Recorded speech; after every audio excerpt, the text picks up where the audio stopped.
እንኳን አደረሳችሁ። አፓርትመንት በኮንዶሚኒየም ዋጋ ሊያውም በመሃል ፒያሳ አራዳ ፓርክ ፊት ለፊት ባለ 1 መኝታ በ3.6 ሚሊዮን ብር ሙሉ ክፍያ፣ ባለ 2 መኝታ በ5.8 ሚሊዮን ብር ሙሉ ክፍያ፣ ባለ 3 መኝታ በ8.4 ሚሊዮን ብር ሙሉ ክፍያ ይዘንሎ ቀርበናል። ልብ ይበሉ፣ ይህ ዋጋ የወጣው 100% ለሚከፍሉ ደንበኞቻችን 30% ዲስካውንት ለተደረጉ ብቻ ነው። 10% ከፍለው የቀረውን በግንባታ ሂደት መሰረት መክፈል ለሚፈልጉ ደንበኞቻችን ደግሞ ባለ 2 መኝታ ከ840 ሺህ ብር ቅድመ ክፍያ ጀምሮ እንዲሁም ባለ 3 መኝታ ከ1.2 ሚሊዮን ብር ቅድመ ክፍያ ጀምሮ ይዘን ቀርበናል። ይህ ዕድል የወጣው ለጥቂት ቤቶች ብቻ ስለሆነ ፈጥነው እታች ባለው ስልክ ይደውሉ። ሜሪት ፕሮፐርቲስ። ጤና ይስጥልኝ። እንደምን ዋላችሁ፣ እንደምን አምሽታችኋል ተመልካቾቻችን። በላይ በቀለ ነኝ። የአሜሪካ ፕሬዝዳንት ዶናልድ ትራምፕ ግብፅ በቂ ውሃ እንዳታገኝ አድርጓል ያሉትን የህዳሴ ግድብ በተመለከተ አዲስ የሰጡት አስተያየት በርካታ ኢትዮጵያውያንን እያነጋገረ ይገኛል። ስለ ናይል ወንዝ የሰጡት ሐሳብ በተለያዩ ወገኖች ዘንድ ግምት ላይ ሲጥላቸው የግድቡን ሙሉ ወጪ አሜሪካ መሸፈኗን ዛሬም በድጋሜ ገልጸውታል። ሀገር የሌላቸው ሌቦች በማለት ሶማሌዎች ላይ ያሳረፉት ስድብና ውንጀላም ትልቅ መነጋገሪያ ሆኖ ውሏል። በዝርዝር እንመለከተዋለን። የእስራኤል አየር ኃይል አብራሪዎች ለግዳጅ እንዲዘጋጁ መመሪያ ሲሰጥ ጠቅላይ ሚኒስትር ቤንያሚን ኔታንያሁ የአሜሪካም የሰላም ቦርድ አባል ሆነው መሰየማቸው ፍልስጤማውያንን ማስቆጣቱ ተሰምቷል። በዜናችን አካተናል። በግሪንላንድ ጉዳይ ጸብ የገጠሙት አውሮፓና አሜሪካም በዳቮስ ስዊዘርላንድ ፊት ለፊት ተፋጠዋል። አውሮፕላናቸው ተበላሽቶ 3 ሰዓት ዘግይተው በሌላ አውሮፕላን ዳቮስ የገቡት የአሜሪካ መሪ ግሪንላንድን ሽጡልኝ እያሉ ናቸው። በዝርዝር እናቀርበዋለን። አብራችሁን እንድትቆዩ እጋብዛለሁ።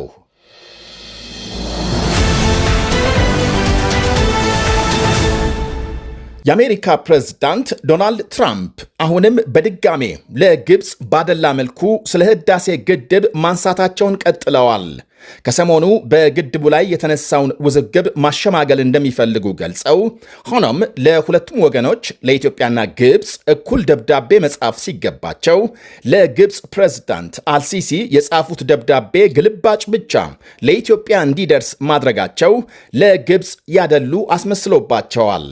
ልክ በዩክሬን ጦርነት ተጠቂዋን ዩክሬንን ሳያካትቱ በተደጋጋሚ ሩሲያን በተናጠል ማናገራቸው ዜሌንስኪንና የአውሮፓ መሪዎችን እንዳስቀየመ ሁሉ አሁንም የህዳሴ ግድብ ዋነኛ ባለቤት ኢትዮጵያን ለማሳነስ እየሞከሩ ናቸው ይላሉ በርካታ ወገኖች። ስልጣን የያዙበትን 1ኛ ዓመት አስመልክተው ትላንት ምሽት በሰጡት ጋዜጣዊ መግለጫም በዓለም ላይ 8 ጦርነቶች ማስቆማቸውን በገለጹበት የተለመደ ንግግር ህዳሴውን አብረው አንስተዋል።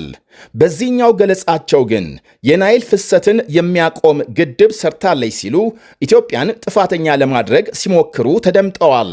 በዚህም ግብፅ ከናይል ወንዝ በቂ ውሃ እንዳታገኝ መደረጓን በመግለጽ ይህንን ችግር መፍታት እንዳለባቸው አመልክተዋል።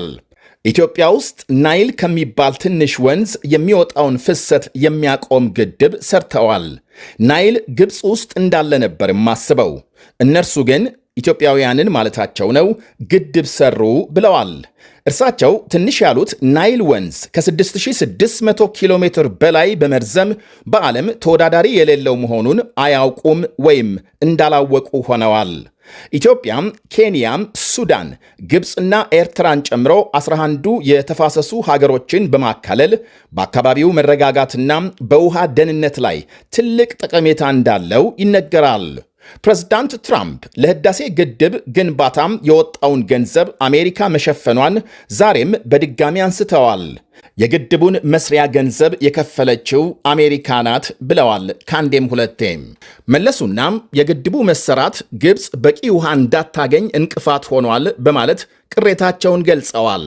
ትራምፕ በድጋሜ ወደ ስልጣን ከመጡ ወዲህ በየአጋጣሚው ስለሚያነሱት የህዳሴ ግድብ ወጪ በአሜሪካ መሸፈኑን በተመለከተ አንድ የኢትዮጵያ መንግስት ባለስልጣን ግድቡ በኢትዮጵያ ህዝብና መንግስት ገንዘብ እንደተሰራ ምላሽ መስጠታቸው ይታወሳል።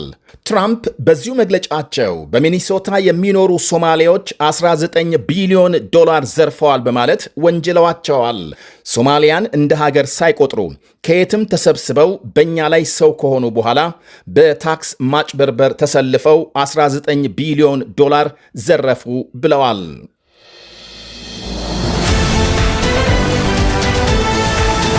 ፕሬዝዳንት ትራምፕ ጋዛን በጊዜያዊነት ለሚመራው የሰላም ቦርድ አባልነት የተለያዩ ሀገራት መሪዎች እየተጋበዙ ሲሆን በአንዳንዶቹ ላይ ተቃውሞ እየቀረበ መሆኑ ይሰማል። የእስራኤል ጠቅላይ ሚኒስትር ቤንያሚን ኔታንያሁ የትራምፕን ግብዣ መቀበላቸውን ተከትሎ የፍልስጤም አስተዳደር ተቃውሞ አሰምቷል። የኔታንያሁ በቦርዱ መታቀፍ የሰላም ሂደቱን ያደናቅፋል፣ የእስራኤል ወታደሮች ጠቅለው ከጋዛ የሚወጡበትን ጊዜ ያዘገያል በማለት ቅሬታ አሰምቷል አስተዳደሩ። ቻይና በበኩሏ ጋዛን በጊዜያዊነት የመከታተል ማዕከላዊ ሚና ለመንግስታቱ ድርጅት ሊሰጥ ይገባል የሚል መግለጫ አውጥታለች። ትራምፕ ግን የሰላም ቦርዱ ከጋዛ ባለፈ ወደፊት የመንግስታቱን ድርጅት በመተካት በዓለም አቀፍ መድረኮች ሰላም የማምጣትና የመከታተል ሥራ ሊያከናውን እንደሚችል ገልጸዋል። የበርካታ ወገኖችን ትችት ወደ ጎን በመተው አልጀዚራ ባሰራጨው አንድ ዘገባም በበርካታ ፍልስጤማውያን ዘንድ የጅምላ ግድያ እንዲፈጸም ሰፊ ውድመትና መፈናቀል እንዲደርስ አድርገዋል ተብለው የሚወነጀሉ ሰው አሁን የሰላም ቦርድ አባል ሆነው መሰየማቸው በጋዛ ትልቅ ድንጋጤ መፍጠሩን አመልክቷል። ጋዛውያን አሁንም ድረስ ልጆቻቸውን በሞት እያጡ ባሉበት ሁኔታ ለሐዘናቸው ምክንያት ናቸው የሚባሉትን ጠቅላይ ሚኒስትር የቦርድ አባል አድርጎ መሰየም ተገቢ አይደለም ብለዋል ታዛቢዎች። እስካሁን የአባልነት ግብዣ ከደረሳቸው መካከል የህንድ ጠቅላይ ሚኒስትር ናሬንድራ ሞዲ፣ የሩሲያ ፕሬዝዳንት ቭላዲሚር ፑቲን፣ የቱርክ ፕሬዝዳንት ራሲብ ጣይብ ኤርዶዋን፣ የብሪታንያ ጠቅላይ ሚኒስትር ኪር ስታርመርና የግብፅ ፕሬዝዳንት አብዱልፈታህ አልሲሲ ይገኙበታል። የእስራኤል ጠቅላይ ሚኒስትር ቤንያሚን ኔታንያሁና የግብፁ አብዱልፈታህ አልሲሲ ግብዣውን እንደተቀበሉ ዛሬ አስታውቀዋል።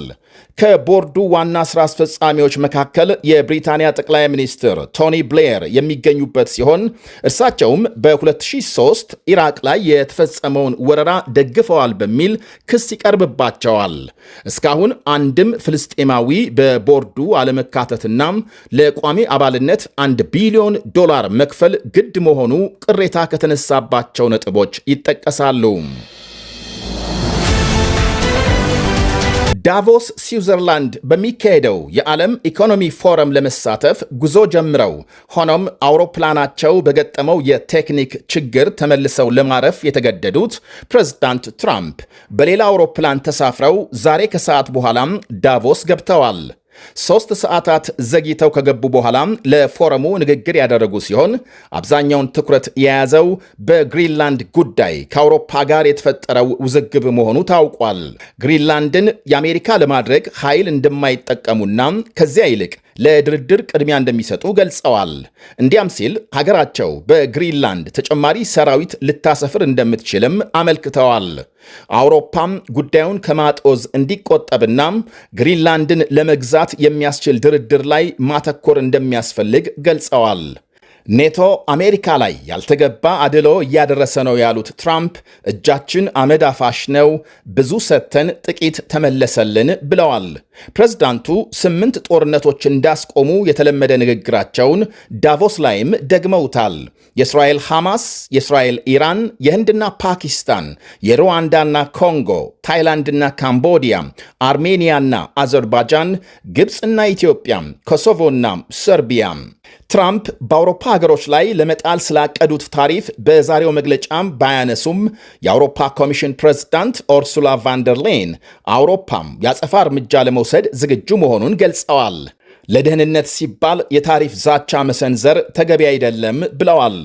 አውሮፓም ችግሮች በውይይት እንዲፈቱ ይፈልጋል ያሉት ቫንደር ሌን አስፈላጊ ሆኖ ከተገኘም በአስቸኳይና በአንድነት እርምጃ ለመውሰድ ዝግጁ ነው በማለት አስገንዝበዋል።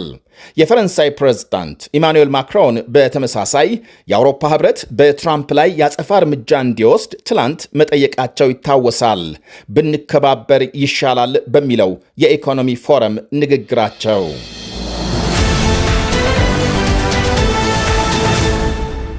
የእስራኤል ጦር ኃይሎች አዛዥ ጀነራል አያል ዛሚር የሀገሪቱ አየር ኃይል ፓይለቶችና ወታደሮች ለግዳጅ እንዲዘጋጁ መመሪያ መስጠታቸው ተሰማም።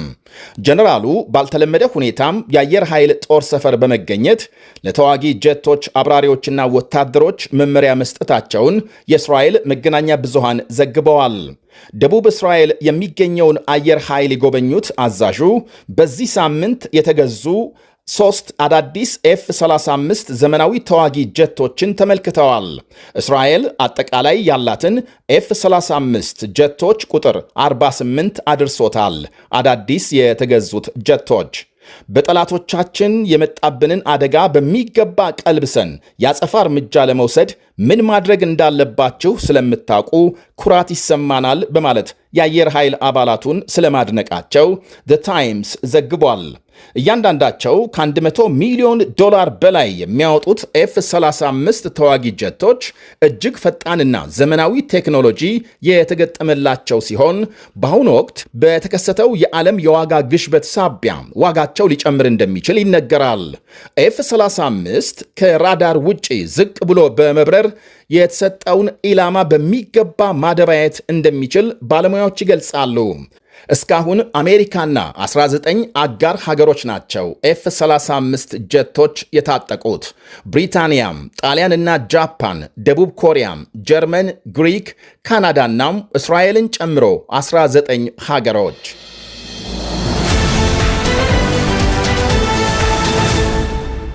የአውሮፓ ህብረት ኢራን ከውጭ በምታስገባቸው የድሮንና የሚሳኤል ቴክኖሎጂዎች ላይ ተጨማሪ ማዕቀብ ሊጥል መሆኑ ተሰማም። የኢራን መንግስት በሰሞኑ የተቃውሞ ሰልፎች ላይ በወሰደው የኃይል እርምጃ ሳቢያም አውሮፓም የተለያዩ ተጨማሪ ማዕቀቦች ለመጣል እያጤነ መሆኑ ይነገራል። የአውሮፓ ኮሚሽን ፕሬዝዳንት ኡርሱላ ቫንደር ሌን ህብረቱ በኢራን ላይ የድሮንና የሚሳኤል ቴክኖሎጂ ማዕቀብ ለመጣል መዘጋጀቱን ዛሬ ይፋ አድርገዋል። ተጨማሪ ወሳኝ የሆኑ የመሳሪያ ቴክኖሎጂዎች ማዕቀብ እንደሚጣል እንዲሁም የተቃውሞ ሰልፉን በኃይል የጨፈለቁና ግድያ እንዲፈጸም ትዕዛዝ በሰጡ ግለሰቦችና ባለስልጣናት ላይ ጠንካራ ማዕቀብ እንደሚጣልም ፕሬዝዳንቷ ገልጸዋል። 3 ሳምንታት በዘለቀው የኢራን ህዝባዊ አመፅ ከ16,000 በላይ መገደላቸውና ከ300,000 የሚልቁ ሰልፈኞች መቁሰላቸው ይነገራል። የአውሮፓ ህብረት ከዚህ ቀደምም በርካታ መቶዎች በሚሆኑ የኢራን ባለስልጣናት ላይ ማዕቀብ መጣሉ ይታወሳል። የአመፁ መነሻ የሆነው የሀገሪቱ ገንዘብ ክፉኛ መዳከምና የዋጋ ግሽበት ዋነኛ ምክንያትም ይኸው በሀገሪቱ ላይ የተጣሉ ዓለም አቀፍ ማዕቀቦች ናቸው ይባላል።